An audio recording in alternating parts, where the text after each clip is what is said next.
चंद्र Prabha media service new जीना channel में आपका स्वागत है। सबको अस्सलाम वालेकुम। वीडियो देखने वाले सभी को नमस्कार। आप लोग हमारा वीडियो देखते हैं और हमारा वीडियो देखने के बाद में आप लोग हमें सुझाव देते हैं और हमारा आलोचना करते हैं। सुझाव देने से हमारा उत्साह बढ़ता है और उसमें लगन काफ़ी मजबूती आती है। और जो हमारा आलोचना करते हैं उनका मैं आभारी हूँ, क्योंकि कोई भी आदमी हो, कितना भी पढ़ा लिखा हो, कितना भी अनुभवी आदमी हो, उससे गलती हो जाती है। ऐसा कोई नहीं कि वो आदमी अपने जीवन में गलती ना करे। अब लाख में अगर कोई आदमी ऐसा हो, दो चार आदमी निकल जाए कि जीवन में गलती ना करे, वो बात अलग है। नहीं तो मनुष्य जाति का ऐसा है कि उसमें भूल चूक होना ही है, चाहे कितना भी करे।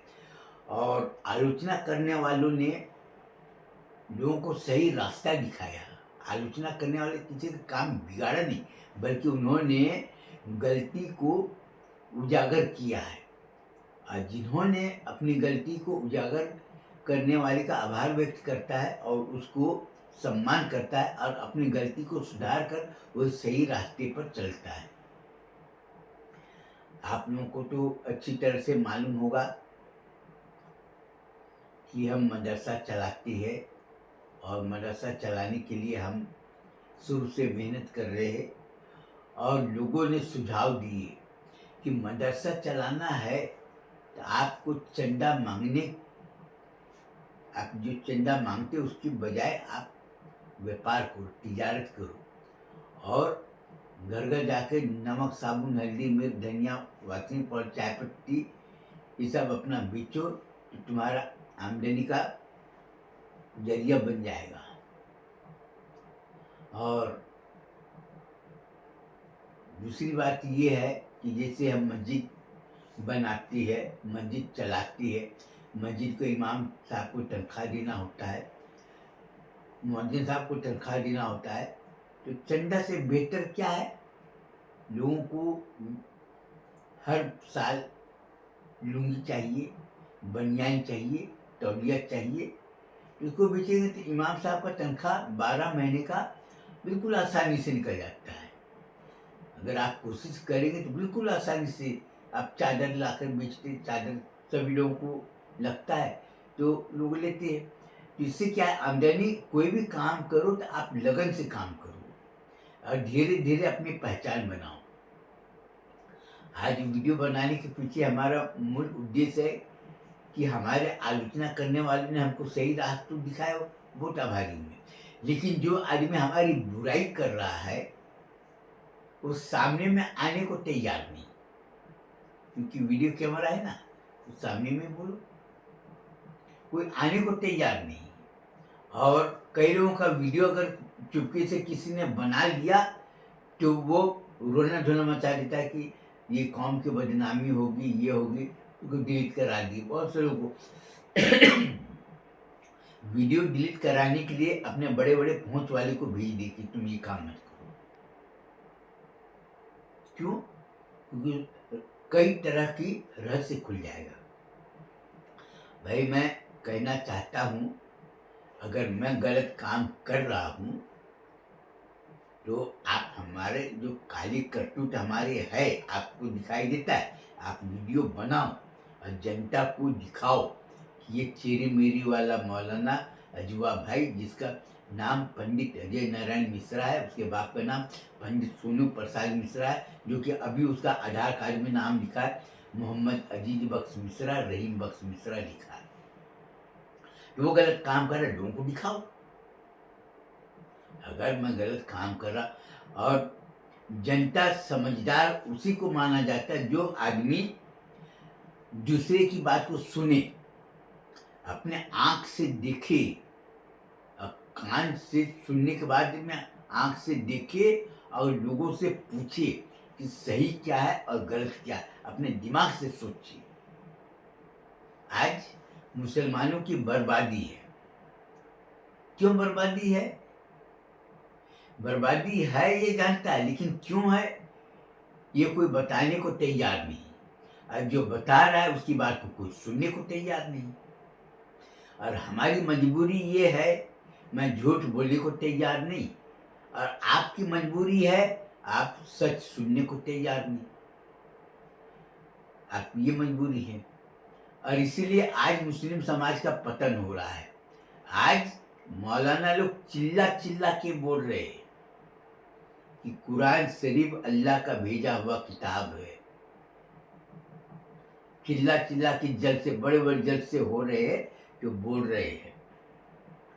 और तबलीगी जमात वाले इज्तिमा कर रहे हैं, माइक में बोल रहे हैं कि अल्लाह ताला फरमाता है तुम दूसरे के साथ में नेकी करो, अपने भाई के साथ में नेकी करो, और बुराई काम को रोको।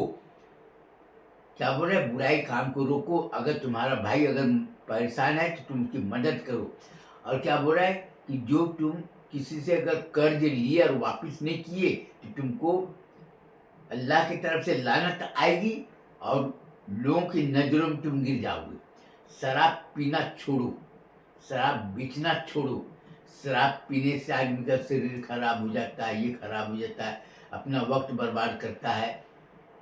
और शराब बेचकर पैसा कमाना हराम है, वो जायज़ नहीं है। और जुआ खेलने से क्या है? जुआ खेलना एक बुरी बात है। जुआ खेलने से आदमी लालच के समुद्र में डूबते जाता है और अपना घर द्वार सब बर्बाद कर देता है, उसका पूरा परिवार तबाह हो जाता है। और जिस तो माइक में बोल रहा है तो फायदा किसको? माइक जमात वाले किसको बोल रहे हैं? जो जमात के साथी है वो लोगों को बोल रहा है। बहुत से जमात वाले बहुत सी जगह आए, जमा हुए, फलाने जोड़ बोलते ना, 5 गांव का जोड़, जिले का जोड़, तो ये जोड़ वो जोड़, दुनिया भर के सब बताए। लेकिन फायदा किसको उठा रहे? आदिवासी दूर में सुन रहे। अरे यार, मुस्लिम समाज वो लोग बोलती है कि ब्याज खाना जायज नहीं है, उसमें ये नहीं आते, सब कुछ खत्म हो जाता है, हम लोग को भी नहीं करना है। आदिवासी समाज वाले दारू पीना छोड़ दिए। वो जमात वाले बोल रहे थे मुसलमानों को कि दारू मत पियो, तुम्हारे से तो फायदा आदिवासी लोग उठा रहे। वो लोग भी सब दारू पीना छोड़ दिए, दारू बेचना छोड़ दिए। वो लोग भी जो जुआ खेलते थे ना लालच में, तो वो जमात वाले किसको? मुसलमानों को बोल रहे कि जुआ खेलने में आदमी लालच में आता है कि अब मैं जीतूंगा, अब मैं जीतूंगा, अब मैं जीतूंगा, दूसरे से पैसा उधार लेता है, ये लेता है, और पूरा जिंदगी नर्क हो जाता है, पूरा परिवार का भविष्य खत्म हो जाता है, और उसकी जिंदगी इसी में खत्म हो जाता है, और अपना इज्जत आबरू को खत्म कर देता है। तो आदिवासी लोग सुने उनकी बात को कि मुस्लिम लोगों को बोल रहा है तो हमको भी वो काम करना चाहिए। तो सही काम करने से कोई भी आदमी हो उसका ज़िंदगी अच्छा बनेगा, ये बात सबको मालूम है। और सही काम करने वाला परेशान हो सकता है, लेकिन परेशान बर्बाद नहीं होगा। परेशान भले होगा लेकिन वो कामयाब होगा। और जमात के साथी लोग बोल रहे हैं कि बुरे संगत के साथ में मत रहो। बुरे संगत के साथ में रहोगे तो तुम्हारी जिंदगी वैसे जैसे दीमक जो ना अच्छे दरवाजे को खराब कर डालता है, उसी तरह से। तो हम मदरसा जो चला रहे हजरत आमीना इस्लामिया मदरसा ग्रुप बी और जामिया अरबिया यूसुफिया जो चला रहे हैं, तो ये इसमें जामिया मिलिया रहीमिया इस्लामिया, तो इसमें क्या है कि बच्चे पढ़ रहे। अभी आप देखिए हमारे मदरसे को चलाने के लिए हमको चंदे की जरूरत अभी नहीं पड़ी। पहले चंदे की बहुत जरूरत, लोग पास में जाते थे, बोलते रहे चंदा दो जी, ये दो जी, परेशान है, ये है। लेकिन जब कारोबार धीरे धीरे जब आया, अभी लड़कियों का सिलाई स्कूल खोली, लड़कियों को सिलाई 2010 से हमने चालू की है। 2010 से लड़कियों की सिलाई चालू किए, क्योंकि आमदनी का जरिया ये काफ़ी मजबूत होगा। और लड़कियों को सिर्फ तालीम देना मकसद नहीं है। तालीम देने से क्या है, सिर्फ देखेंगे, कोई अगर भूखा है आप खाना दे देंगे तो खा लेगा एक ही बार, लेकिन उसको रोजी रोटी कमाने का जरिया बनाना सबसे बड़ा काम है।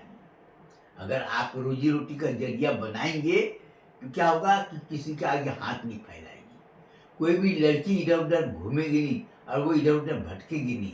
आज आप देखिए हजारों की तादाद में लड़कियां सिलाई सीखने के बाद में अपने घर में काम कर रही है और उसका नतीजा धीरे धीरे, पहले कितनी थी, 30 लड़की सिलाई कर रही थी, 30 से 50, उसके बाद 100, उसका देखा देखिए और लोग बढ़ते बढ़ते हजारों की तादाद में आ गई।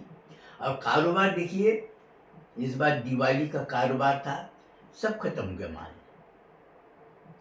जबकि कम कम नहीं तो 4-5 करोड़ रुपया का माल था पूरा, सब खत्म हो गया और सबके चेहरे खुश थे, सबके चेहरे चमक आ गए। और कारोबार करने के लिए हमने जो बॉन्ड निकाल लिए, 1,000 रुपया, 5,000 रुपया, 10,000 रुपया का, पहले तो बॉन्ड बेचने के लिए लोगों को समझाना पड़ता था कि तुम ये पैसा लगाओ, तुमको ये पैसा मिलेगा, कारोबार करेंगे 50% मुनाफा मदरसे को, 40% आपको मिलेगा। तो लोगों को बहुत समझाना पड़ता है। और आज बॉन्ड के लिए खुद बोलते कि मैं पैसा जमा करे, हमारे पास में आ जाना, हम नगद पैसा देंगे, हमको नगद, हम तुम्हारे अकाउंट में पैसा डालेंगे नहीं और मेरे चेक हम लेंगे नहीं। औरत लोग ये बोलते हम इधर उधर दौड़ना नहीं चाहते, बस मेरे पैसा। ठीक है भाई। और आज औरत लोगों को अपनी समझदारी दिखाए कि कारोबार करने से तरक्की भी है, कामयाबी भी है और इज्जत भी है, इज्जत शोहरत दोनों मिलता है। आज मैं ये बोलना चाहूंगा कि मुसलमान को बर्बाद करने वाला कौन है, आपको ये सोचना है। आप बोलते ना कि कुरान शरीफ में हमारा ईमान है, मैं बोलता मेरे बात के ऊपर यकीन मत करो, तुम अपने से काम करो, अपने दिमाग से सोचो। और अगर कोई भी चीज़ अगर जानकारी चाहिए तो 1000 मील 200-400 किलोमीटर दूर जाकर पूछो लोगों से, और अपना नाम मत बताओ, दूसरे के नाम लगाकर पूछो, ऐसा ऐसा काम करे, सही क्या गलत क्या, आपको जानकारी। आप पास वाले से कोई भी चीज़ पूछोगे तो आपको जानकारी नहीं देगा, उसके पीछे वजह क्या है। आप फलाने के नाम लेकर बोले वो ऐसा कर रहा है, वो सोचेगा अरे उससे हमारे अच्छे ताल्लुकात है यार, मैं उसके बारे में ऐसा बोलूँगा तो हमारे ताल्लुकात, तो आपको जानकारी नहीं देगा। जानकारी नहीं देने के पीछे क्या, लालच, मतलब प्रस्त इंसान आपको कहीं सही रास्ते नहीं दिखाएगा। लालची आदमी आपको हमेशा धोखा देगा और कभी कभी ऐसा धोखा देगा कि आप चारों खाने चित गिर जाओगे। इसलिए बड़े बुजुर्गों का कहना है कि लोभी, कपटी, दुराचारी, व्यभिचारी लोगों से हमेशा दूर रहो। सुअर एक नापाक जानवर है, लोग सुअर का नाम लेना नहीं चाहते। उससे खतरा नहीं जितना खतरा तुम्हारे आस्तीन के सांप से है, वो कभी भी डर से लेगा। इसलिए अपना भविष्य अगर बनाना चाहते हो, ये 4 जिसमें अवगुण, 4 बुराई जिसमें है, उससे हमेशा दूरी बना, चाहे भले तुम्हारा कोई रिश्तेदार ही क्यों ना। आज देखो, इंसाफ करने के मामले में आज कोई सामने आने को तैयार नहीं, सच बोलने को तैयार नहीं। वो ईमान वाला बोल रहा है, लेकिन गलत काम करते हुए किसी को देख लिया तो आज गवाही देने को तैयार नहीं। बोले मेरे को क्या करना, मेरे को क्या लेना देना। लोग अगर मालूम हो जाए कि गवाही देना, अभी तेरे को क्या करना, अरे वो जाने, अपना काम से काम रखो, अपना देखो। तो इससे क्या है कि समाज और गर्द जो आदमी जुल्म कर रहा है, वो आदमी आज एकदम छाती तान के खड़ा है कि मेरे खिलाफ में कौन बोलेगा, मैं आकर देख लूंगा, जबकि ताकत कुछ भी नहीं। लेकिन लोगों को डरा धमका रहा है, मैं ये कर दूंगा, वो कर दूंगा। लेकिन अगर किसी काम को सब लोग मिलकर करे तो जुल्म करने वाला वो अपने आप धाराशायी हो जाएगा। आज आप देखिए, बड़े बड़े मौलाना लोग तकरीर कर रहे, बयान कर रहे हैं, बड़ी बड़ी बातें कर रहे हैं, लेकिन वही जमात के साथी है जो मस्जिद में इमामत कर रहे हैं, आज उसकी तनख्वाह कितनी, आज उसके घर की हालत को जाकर देखो। मुअज्जिन साहब काम कर रहे, आप कभी उसके घर कभी जाकर पूछे कि मुअज्जिन साहब कैसे है, क्या है, कभी नहीं पूछे, क्योंकि सब अपने अपने काम में लगे हुए और किसी को ये सब जानने की जरूरत नहीं थी। लेकिन हम मुअज्जिन साहब को 20,000 रुपया देती, इमाम साहब को 25,000 रुपया, 30,000 रुपया देती। इमाम साहब अगर अच्छा रहेगा तो लोगों को सही जानकारी देगा, जुम्मा का दिन रहेगा, बयान करेंगे, अच्छी अच्छी बात करेंगे, और इमाम साहब आपको बुराई काम करने से रोकेगा, आपको उसको जानकारी देगा। और अगर आप नहीं मानेंगे तो इमाम साहब का इसमें क्या है। लेकिन आज इमाम साहब को कई लोग नजराना देना चाहते, नहीं लेते, वो बोलते नहीं हमको नजराना वगैरह कुछ भी नहीं चाहिए, तुम जो मिनरों को नजराना दे रहे ना वो किसी गरीब को ले जाकर दो तो अच्छा रहेगा, हमको नजराने की जरूरत नहीं है। तो क्या है, इमाम साहब लालच में नहीं आए। क्यों? क्योंकि वो दीन के बारे में, अभी आप देखे होंगे, आज से करीब 2 साल पहले की बात है, मदरसे में पढ़ाने वाले मुदर्रिस है, उनकी बेटी की शादी हो रही, उन्होंने पहले बता दिया कि भाई मेरे पास में कुछ नहीं, जितना कमाते अपना ये काम कर रहे। लेकिन 8 लाख रुपया से ज़्यादा उसकी बेटी की शादी को दिए, दहेज बोलकर नहीं दिए, बोले हम लोग अपनी तरफ से नजराने दिए, ये दहेज नहीं। वो लड़का वाला तो मांग भी नहीं रहा था, बोला कि हमने तो अपनी बेटी को दिए, हम अपनी बहन को दिए। किसी ने फ्रिज दिया, किसी ने कूलर दिया, किसी ने सोफा दिया, किसी ने पंखा दिया, किसी ने वॉशिंग मशीन दिया, किसी ने वो स्कूटर दे दिया, ये हमारे तरफ से ले जा, कोई अलमारी दिया, कोई तरह तरह के चीज, और ऐसे दी कि 3-3, अभी उसको सामान ले जाने के लिए उसको 2 ट्रक करना पड़ा, सामान लेकर गए। तो ये कैसे हुआ, जबकि वो जो मुदर्रिस है तनख्वाह कितने उसकी 30,000 रुपये, लेकिन 8 लाख रुपये का लोगों ने दिया। क्यों? क्योंकि मुदर्रिस ने अपने पढ़ने वाले बच्चों को अच्छी तालीम दिया। अच्छी तालीम की नतीजा ये हुआ कि आज वो अपनी अच्छी जिंदगी बनाया और रोजी रोटी, हलाल की रोजी रोटी कमाया।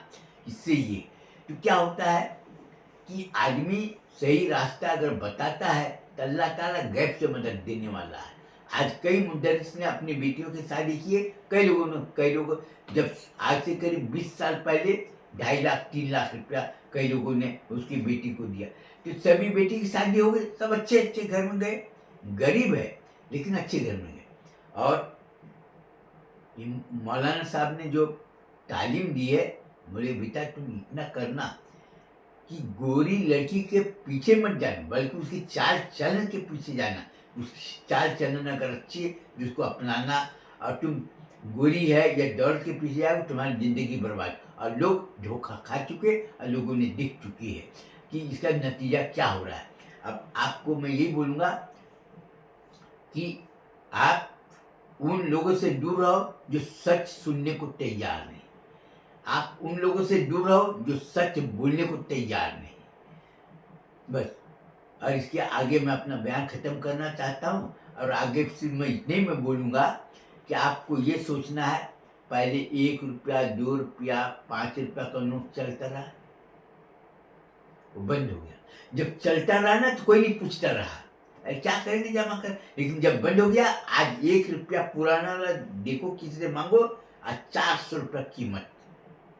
10 पैसा का सिक्का चलता रहा ना, पीतल का, 1972 की बात है वाला, आज वो 20 रुपये में मिल रहा है। 20 पैसे का सिक्का चलता रहा ना, कमल छाप पीछे में रहता रहा 20 पैसा, आज वो भी 20 रुपये में मिल रहा है।